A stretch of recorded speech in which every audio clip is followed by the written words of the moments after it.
தொழிலாளர்களுக்கு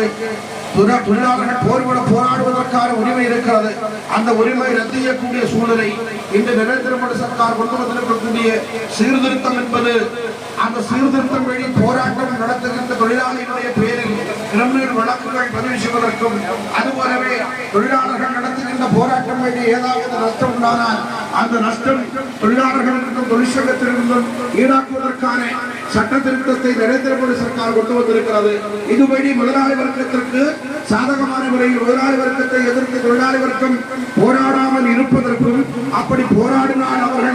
அவர்களை கிரிமினல் சட்டப்படி புதிய கிரிமினல் சட்டப்படி வழக்கு பதிவு செய்வதற்கும், அதுபோலவே நஷ்டம் உருவாக்கப்பட்டால் அந்த தொழிலாளிகளிலிருந்து அந்த நஷ்டத்தை ஈடுகட்டுவதற்கான தீர்மானம் கொண்டு வரும் பொழுது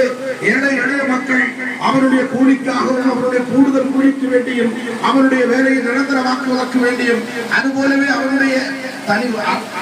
தனியார் மயமாக்கப்படுவதற்கு எதிராக போராட்டத்தை சாதாரணக்காரன் நடத்தும் பொழுது போராட்டம் நடத்தினால் நம்முடைய பேரில் வழக்கு பதிவு வரும் என்றும், அதுபோல் நஷ்டம் உருவானால் நான் நஷ்டீடு கொடுக்கப்பட வேண்டும் என்றெல்லாம் சட்டங்கள் வரும் பொழுது முதலாளி வர்க்கத்திற்கு எதிராக தொழிலாளி வர்க்கம் கொடிபிடிப்பதற்கோ போராடுவதற்கோ